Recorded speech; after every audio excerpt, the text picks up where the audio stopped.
मेरे YouTube channel happiness secret से जुड़े हुए मित्रों नमस्कार। मैं डॉक्टर सुधीर शर्मा लेकर आया हूं अपना वीडियो नंबर 171, जिसका टॉपिक है अत्याचारी सास के हाथों बहू दुखी ना होना चाहे तो इन 3 बातों का ध्यान अवश्य रखे। मेरे देखे ये टॉपिक महत्वपूर्ण है।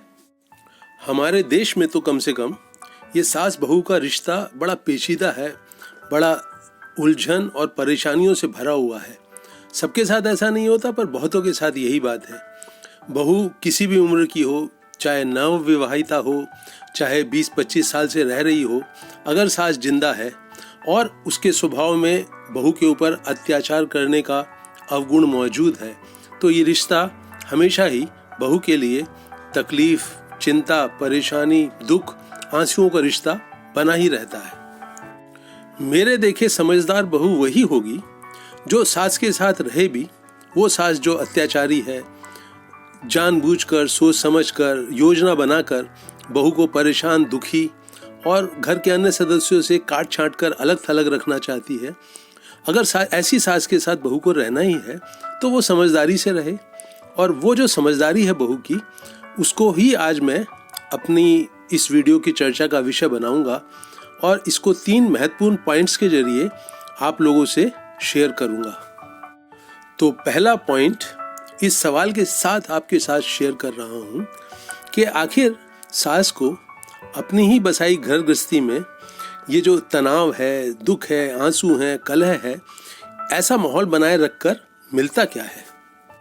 यहाँ पर ये बात सबसे पहले समझ लें कि इंसान जो भी कर्म करता है वो अपने स्वार्थ को ध्यान में रखकर करता है। हम सभी लोग स्वार्थी हैं और उसी को ध्यान में रखकर अपना काम करते हैं। तो अत्याचारी सास को जरूर कुछ ना कुछ ऐसा मिलता होगा जिसके की कारण वो बहू पर अत्याचार करना जारी रखती है। तो पहला पॉइंट बहू के लिए यही समझने वाला है कि ये जो सास है जो उस पर अत्याचार करती है, ये सास लगातार वो योजनाएं बनाती रहती है। उसके मन में लगातार बहू को लेकर बहुत उथल पुथल चलती है, खलबली मची रहती है कि किस तरह से इसको तंग किया जाए, परेशान किया जाए, दुखी किया जाए। और वो ऐसा क्यों करती है? उसके मन को, उसके मस्तिष्क को, उसके दिमाग को आदत बन गई है इस तरह से सोच विचार करने की। आमतौर पर हमारा दिमाग जो है वो कुछ ऐसे रसायन, केमिकल्स बनाता है जिससे हमें खुशी का एहसास होता है। पर एक आम आदमी का दिमाग अच्छी बातों को, खुशी देने वाली बातों को ही जब उसका सामना होता है तब ऐसा रसायन बनाता है। लेकिन ये जो सास है, अत्याचारी सास, इसके दिमाग में जो रसायन बनता है उससे उसका जो दिमाग है उसको एडिक्शन हो गया है। और वो रसायन तभी बनता है जो उसको अंदर से खुशी देता है जब वो बहू को तंग करने में सफल हो जाती है या तंग करने के बारे में अलग अलग कोणों से, अलग अलग नज़रिए से, अलग अलग सोच के साथ, योजनाओं के साथ सोच विचार करती रहती है। तो उसके मन को कहीं ना कहीं एक अजीब विकृत तरह की खुशी मिलती है, संतोष मिलता है जब वो इस तरह की बातें बहू के खिलाफ सोचती है, योजनाएं बनाती है और उनको योजनाओं पर अमल करके अगर वो बहू को रुलाने में, चिढ़ाने में, गुस्सा करवाने में, आंसू बहाने में अगर सफल हो जाती है तो उसको एक मन ही मन एक अजीब सी खुशी, अजीब से संतोष का एहसास होता है। तो यही कारण है कि अत्याचारी सास लगातार जो है बहू के ऊपर अत्याचार करती चली जाती है, क्योंकि उसका दिल, उसका दिमाग, उसका एडिक्शन हो गया है उसे इस तरह के माहौल में जीने का, बहू को तंग करने का। तो जो भी समझदार बहू है उसको बिल्कुल साफ साफ दिख रहा होगा कि उसे ये पॉइंट समझना क्यों जरूरी है। तो जब जब वो सास के हाथ की कठपुतली बनती है और उसको अत्याचार करके अपने आप को तंग करवाने में सफलता प्राप्त करवा देती है, तो उसको ये मानना चाहिए कि ये जो एडिक्शन है इसकी जड़ें और गहरी हो जाती हैं। जब जब सास जीतती है उसके ऊपर अत्याचार करने में, तब तब उसके अंदर वो जो एडिक्शन है, वो जो उसको एक लत पड़ गई है बहू को तंग करने की, उसकी जड़ें मजबूत होती हैं। तो इस पॉइंट को ध्यान में रखकर बहू को निश्चित ही कुछ ऐसे कदम उठाने होंगे जिससे कि वो जो इस तरह की जड़ें लत की मजबूत होती हैं सास में, उनसे उनको जड़ों को गहरा ना जाने दे।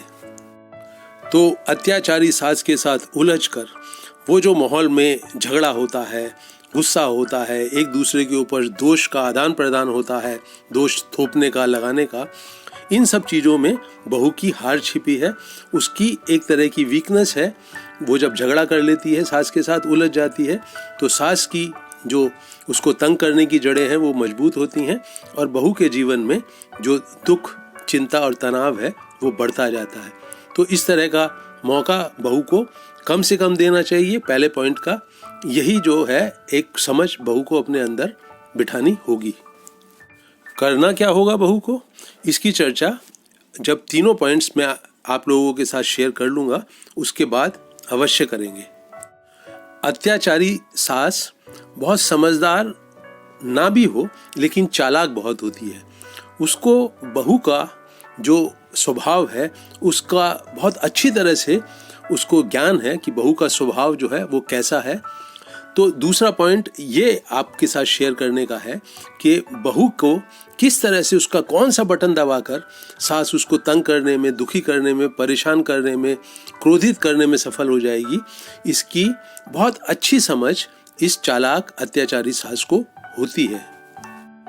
तो वो जो बटन है वो सास को मालूम होते हैं। इनको हम बोलते हैं ट्रिगरिंग पॉइंट्स। मतलब उस बटन को दबाया नहीं और बहू जो है वो सास के हाथ की कठपुतली बनकर नाचना शुरू कर देती है, गुस्सा होना शुरू कर देती है, आंसू बहाने लगती है, उदास हो जाती है, मुंह फुला लेती है, कुछ भी ऐसा काम करती है जो सास के दिल को, मन को खुशी देता है। चाहे उसके चेहरे पे गुस्सा हो, चाहे उसके आंखों में नाराजगी हो, चाहे वो खुद भी दुखी नजर आ रही हो, पर मन ही मन वो खुश होती है, संतोष का उसे एहसास होता है जब वो बटन दबाकर बहू को तंग करने में ये अत्याचारी सास सफल हो जाती है। बहुत सारे बटन होते हैं, सब बहुओं के अलग अलग होते हैं। किसी को अपने मायके की, अपने माता पिता की बुराई अच्छी नहीं लगती, किसी को उसके रंग रूप के ऊपर जो कमेंट्स होते हैं, निंदा होती है उसकी, वो नहीं समझ में आता, वो दुखी करता है। किसी किसी को जब काम में सिर के ऊपर खड़े होकर सास नुक्स पर नुक्स निकालती चली जाती है, वो तंग करता है। कभी उसका जो व्यवहार है अपने पति के साथ, अन्य रिश्तेदारों के साथ, उसे मुद्दा बनाकर सास तंग करने लगती है। उसके बहू की जो भी शौक हैं उनको मुद्दा बनाकर सास जो है उसके ऊपर तीखे चुभने वाले व्यंग करती रहती है, बुराइयां करती रहती है। तो बटन बहुत सारे हो सकते हैं, लेकिन इन बटनों का ज्ञान सास को है। इस बात की बहुत अच्छी समझ हर उस बहू को अपने अंदर पैदा करनी होगी जो सास के अत्याचार से, उसकी चालाकियों से छुटकारा पाना चाहती है। बहू को अपनी ही कमियों की, अपने ही उन बटन की, अपने ही उन ट्रिगर पॉइंट्स की बहुत अच्छी समझ अपने अंदर पैदा करनी होगी, जिनको दबाकर सास जो है उसको तंग करने में, दुखी करने में सफल हो जाती है। तो जिन बटनों को दबाकर सास ने उसे अपने हाथ की कठपुतली बनाकर अपनी मनमर्जी के मुताबिक नचाना शुरू कर रखा है, जब उनका ज्ञान किसी भी समझदार बहू को हो जाएगा तो वो सास बटन दबाती रहे, उसको ये मानना ही मानना है कि मुझे नाचना नहीं शुरू करना है, इसके इशारे पर, इसकी उंगलियों पर नहीं नाचना है, अपने आप को दुखी नहीं करना है। क्यों नहीं दुखी करना है? क्योंकि पहले पॉइंट में हमने ये पहले ही क्लियर करा है कि सास को उसे तंग करके, दुखी करके एक बहुत गहरे संतोष का, खुशी का मन ही मन एहसास होता है। तो समझदार बहू क्या करेगी? वो जैसे ही सास उन बटनों को दबाए, उन ट्रिगर्स को दबाए जिसके के कारण बहू दुखी होती है, परेशान होती है, गुस्सा होती है, चिड़चिड़ा जाती है, सास को दबाते हुए देखे और बिल्कुल चौकन्नी, अलर्ट हो जाए और कहे कि देखो अब इसने अपनी चालाकी शुरू कर दी, अत्याचार शुरू करने के लिए बटन दबा दिया और मैं इसके इशारे पर नहीं नाचूंगी, मेरे को इसके हाथ की कठपुतली बिल्कुल नहीं बनना है। तो उसी वक्त अपने दिल को, दिमाग को बिल्कुल रिलैक्स करके, और चाहे ऊपर से ना मुस्कुराए पर मन ही मन मुस्कुराते हुए ये सोचकर कि उसने अपनी सास की चालाकी पकड़ ली है और अब से वो कठपुतली बनकर नाचने को बिल्कुल तैयार नहीं है, इस एहसास के साथ वो वहाँ से हट जाए। अगर बना भी रहना हो तो जो रिएक्शन है, प्रतिक्रियाएं हैं, जैसी कि पहले वो देती आई है, रोने धोने की, चिढ़ने की, गुस्सा करने की, वैसी वाली प्रतिक्रियाएं बिल्कुल भी ना दे। समझदार बहू को जब भी वो सास के चालाकी का, अत्याचार का शिकार बने, तो बाद में शांत मन से सोचना चाहिए और लिख कर देखना चाहिए कि वो कौन सा पॉइंट था जब उसने अपना आपा खो दिया था, अपना मेंटल बैलेंस खो दिया था और गुस्सा कर पड़ी थी, रोने लगी थी। तो उन सब पॉइंट्स की एक वो लिस्ट बनाकर उसको मन में अच्छी तरह से याद करके रखे कि इन इन बटनों के दबाने से वो सास के हाथों की कठपुतली बनने को अब बिल्कुल तैयार नहीं है। और तीसरा महत्वपूर्ण पॉइंट क्या है दोस्तों, जो मैं हर बहू के साथ शेयर करना चाहता हूँ, वो ये है कि जो घटनाएं हैं दिन में वो 24 के 24 घंटे नहीं घटती रहती हैं। सास जो है वो बटन दबाकर, गुस्सा कर कर, एक झगड़ा फसाद शुरू करके और उसके सामने से हट जाती है। बहू जो एक बहुत बड़ी मिस्टेक करती है वो ये करती है कि वो अपने दिलो दिमाग में लगातार सोच कर एक उलझन का, एक गुस्से का, चिढ़ का शिकार घटना के खत्म हो जाने के बाद भी बनी रहती है। इस बात को हर बहू को बड़े ध्यान से समझना चाहिए। घटना खत्म हो गई, जो भी एक दूसरे को कहना सुनना था वो खत्म हो गया। बाद में भी अपने कमरे में जाकर कहीं अकेले में बैठकर रसोई में काम करते हुए, ऑफिस में काम करते हुए बहू लगातार सोचती रहती है कि मुझे इस तरह से जवाब देना चाहिए था, उस तरह से जवाब देना चाहिए था, मेरी ज़िंदगी बर्बाद हो गई, मुझे कितना दुखी करके रखा हुआ है, मैं अलग हो जाऊंगी, छोड़ दूंगी। इस तरह की ये जो सारी की सारी मन में उथल पुथल चलती है, ये भी बहुत ही नुकसानदायक घटना है जो बहू अपने दिलो दिमाग में लगातार जिसको चाबी भरती रहती है। इस कारण से उसका जो दुख है, उसकी जो परेशानियां हैं, उसका जो मन का तनाव है, वो लंबा खिंचता चला जाता है। जो घटना जब खत्म हो गई तो उसका वहीं अंत करने की जो समझ है, ये हर बहू को अपने दिलो दिमाग में गांठ बांधकर बैठा लेनी चाहिए कि जब घटना खत्म हो जाए, जब तू मैं खत्म हो जाए, रोना धोना जब सास सामने नहीं है आंखों के, तो उस घटना के बारे में 2-4-10 मिनट सोच के और फिर उसे विदा कर दे। और जो उसकी बाकी की ज़िंदगी है, जो ऑफिस में गुजरती है, अपने परिवार वालों के साथ फ़ोन पे बात करते गुजरती है, खाना खाते हुए गुजरती है, आराम करते हुए गुजरती है, पति के साथ घूमते, बच्चों के साथ खेलते, उन्हें पढ़ाते लिखाते हुए गुजरती है, उन सब बातों में वो उतनी ही दिलचस्पी ले, उसमें बहुत सारी ऊर्जा लगाए, जिससे बाकी की ज़िंदगी जो सास से हटकर कटकर उसकी बाकी की जो ज़िंदगी है उसमें रौनक, उसमें रस, उसमें मिठास, उसमें आनंद बना रहे। इस पॉइंट की गहरी समझ रखना हर बहू के लिए, समझदार बहू के लिए बहुत ज़रूरी है। जो हमारा मन है उसको कभी कभी ये एहसास नहीं होता कि ये जो एक घटना दिमाग में घूम रही है, ये कल्पना के बल पर घूम रही है या सचमुच घट रही है। वो बिल्कुल वैसे ही चिढ़ के, गुस्से के, रोने के, दुखी होने के रसायन बनाने लगता है, चाहे वो घटना एक्चुअल में घट रही हो तब भी बनाता है, और अगर वो कल्पना के क्षेत्र में अपनी जड़ें मजबूत कर कर एक उथल पुथल मचा रही है तब भी बनाता है। तो अपने मन को, अपने शरीर को इस तरह के केमिकल्स का शिकार बनाकर उनको अस्वस्थ बनाना किसी भी समझदार बहू के लिए समझदारी वाली बात नहीं होगी। तो हर समझदार बहू अपनी बाकी की ज़िंदगी को जो सास से हटकर है, जो और ज़िंदगी के विभिन्न पहलू हैं, फील्ड्स हैं, उनमें भी पूरी सक्रिय होकर, पूरी ऊर्जा देकर, पूरी दिलचस्पी लेकर अपने जीवन को आगे बढ़ाती चले, जिससे कि उसके दिलो दिमाग पर ये जो बोझ है सास के कारण जो लगातार बना रहता है, गुस्से का, चिढ़ का, दुख का, ये बोझ उसे ऐसा प्रतीत ना हो कि उसने उसकी सारी ज़िंदगी की हंसी खुशी तबाह कर दी है। तो ये जो 3 महत्वपूर्ण पॉइंट हैं, ये मैंने आपके साथ शेयर कर लिए। अब हम ये चर्चा करते हैं कि जब ये 3 पॉइंट्स की समझ हो गई तो फिर बहू का अपने जीवन को जीने का अंदाज कैसा हो, वो समझ कैसी हो, जिसके की कारण ये जो तीनों पॉइंट्स हैं वो उसके अपने व्यक्तिगत जीवन में जो दुख है, चिंता है, तनाव है, उसको पनपने ना दें। तो इन तीनों पॉइंट्स की जो पकड़ है बहू के दिलो दिमाग पर गलत तरीके की, उससे बचने के लिए सबसे महत्वपूर्ण बात वही है दोस्तों, जो मैं अपने हर वीडियो में दोहराता हूँ, आज भी दोहराता हूँ। बहुत सजग होकर, अलर्ट होकर, पूरी दिलचस्पी के साथ अपने जीवन में आनंद भरने के लिए, खुशियाँ भरने के लिए सजग होकर अपनी ज़िंदगी को जीना शुरू करें, इस वर्तमान के पल के महत्व को समझते हुए कि ज़िंदगी से मुलाकात इस पल में ही होती है, और वहाँ इस पल में जो भी आप कर रहे हैं वहाँ पर सजगता के साथ उस काम से जुड़े। काम छोटा हो या बड़ा, कम महत्वपूर्ण हो या ज़्यादा महत्वपूर्ण हो, उसमें जुड़कर उसको पूरे उसका जो रस है उसको पिएं, सजगता के साथ पिएं, अटेंशन से जिएं। तो जो एक समझ है हर बहू के जीवन में जो सास के हाथों प्रताड़ित हो रही है, वो समझ और ज़्यादा फलने फूलने लगेगी, खिलने लगेगी।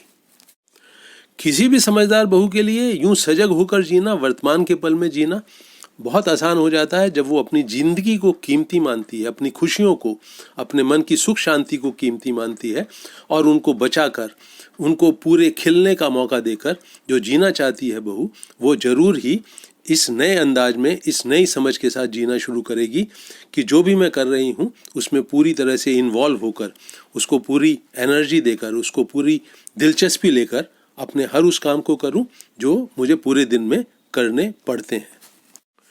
किसी भी समझदार बहू का जीवन जो है इन 3 पॉइंट्स से बचने के बाद जो समझ पैदा होती है, उसके बाद जो बाकी का जीवन बचता है उसके लिए कुछ और पॉइंटर्स मैं सब बहुओं के साथ शेयर करना चाहता हूँ। उनको ध्यान में रखकर जीवन को और ज़्यादा रसपूर्ण और ज़्यादा हंसी खुशी से भरा हर बहू बना सकती है। शायद मेरी ये जो पहली सलाह है ये हर बहू को पसंद ना आए, लेकिन फिर भी इसमें एक गहरी समझ छिपी है। सास के साथ चूंकि रहना मजबूरी है, उसके साथ ज़िंदगी भर निभाना भी बहू की मजबूरी है। तो जब जब संभव हो सके साथ को अपनी हंसी खुशी में, अपने उन सब इवेंट्स में शामिल करें जहाँ पे सास को रिलैक्स होने का, हंसने बोलने का मौका मिले। उसको उचित इज्जत भी देती रहे, मान सम्मान भी उसका करती रहे। उसके साथ हंसने बोलने का अगर कोई मौका नेचुरल वे में आता है तो उसमें चूके ना, पुरानी बातों को याद करके अपने संबंधों को जब वो हंसी खुशी के मौके आए तब भी खराब ना बनाए और वहाँ पर समझदारी दिखाते हुए सास के साथ घुल मिल कर बात करने के मौके ना चूके। जब भी घर में कोई खास घटना घट रही है तो सास को साथ लेकर चले। अपने मायके वालों के सामने उसको काफ़ी आदर सम्मान दे और जो उसकी व्यक्तिगत ज़िंदगी है पति के साथ, उसमें भी कभी कभी बाजार घूमने जाना है तो सास को साथ लेकर जाए, पिक्चर देखने जाना है तो सास को साथ लेकर जाए। तो इस तरह की समझदारी दिखाने से सास जो है वो, उसका भी कुछ जो पारा है, जो लगातार बहू के खिलाफ योजनाएं बनाता रहता है, वो पारा थोड़ा नीचे आएगा। घर में सुख शांति का माहौल स्थापित होने में आसानी होगी और ये बात बहू के फायदे की ही है। दूसरी सलाह यह है कि अपने पति को खुश रखे। सास की बातें लगातार दिन रात उसके कानों में डालते हुए उसका भी दिमाग खराब ना करे, अपना भी दिमाग ना करे। अपना दिमाग खराब करने से पति का दिमाग खराब होता है और फिर आपसी संबंध बिगड़ने लगते हैं। पति बाहर से काम करके लौटता है, वो वैसे भी परेशान है तो वो समझता भी है सब, लेकिन रात दिन एक ही बात को बार बार उठाते रहने से दूसरे आदमी को भी गुस्सा आता है और पति पत्नी का, ये जो बहू जो कि एक पत्नी भी है, इसका अपनी पति से संबंध खराब करना इसके हित में नहीं होगा। तीसरी बात जो मैं समझाना चाहूँगा वो ये है कि ये जो आपका सास बहू का एक गलत रिश्ता चल रहा है जिसमें बहुत ज़्यादा परेशानियां हैं, दुख है, इसकी चर्चा, इसका दुखड़ा रोने का काम हर किसी के सामने ना करे। कोई भी आदमी फ़ोन करे, ज़रूरी नहीं है कि उसको सारी बात बतानी है शुरू से आखिर तक, क्योंकि मन जब एक ही बात को बार बार दोहराता रहता है तो फिर वो बात जो है अपनी जड़ें छोड़कर कभी भी विदा नहीं होती है। और जैसा मैंने पहले कहा, कुछ गलत तरह के रासायनिक बनते हैं जो कि मूड को चिड़चिड़ा, दुख से भरा हुआ, गुस्से से भरा हुआ बनाए रखते हैं। ये बात भी बहू के हित में नहीं है। जिंदगी में बहू के और भी शौक हैं, और भी ऐसे काम हैं जो उसे खुशियां देते हैं, उनको भी लगातार अपने ध्यान में रखकर उन पे समय देती रहे। अपनी सेहत का ध्यान रखे, अपनी खुशियों का ध्यान रखे, अपने और नए रिश्तों को बहुत हंसी खुशी के साथ निभाती रहे। महत्वपूर्ण बात यह है कि जो जो सास के हाथों की कठपुतली बनने से बहू इनकार करेगी, उसके अंदर ऊर्जा बचेगी, उसका मन जो है समझदारी से काम करेगा और ज़िंदगी में वो अन्य बहुत सारे तरीकों से भी अब हंसी खुशी, सुख शांति भरती चली जाएगी। तो समझदार बहू एक चालाक अत्याचारी सास के साथ कैसे निभाए, मुझे उम्मीद है कि ये जो वीडियो है ये बहुओं को उपयोगी भी लगेगा और वो इसे लाइक करके अपने अन्य जो और लोग जिनको जानते हैं, जो इसी नाव में चल रहे हैं, दुखी हो रहे हैं, उनके साथ शेयर भी करेंगे। इस वीडियो को मैं यहीं रोक रहा हूँ। मेरे YouTube चैनल हैप्पीनेस सीक्रेट को सब्सक्राइब करें। वीडियो को अंत तक वॉच करने के लिए आप सबका बहुत बहुत धन्यवाद।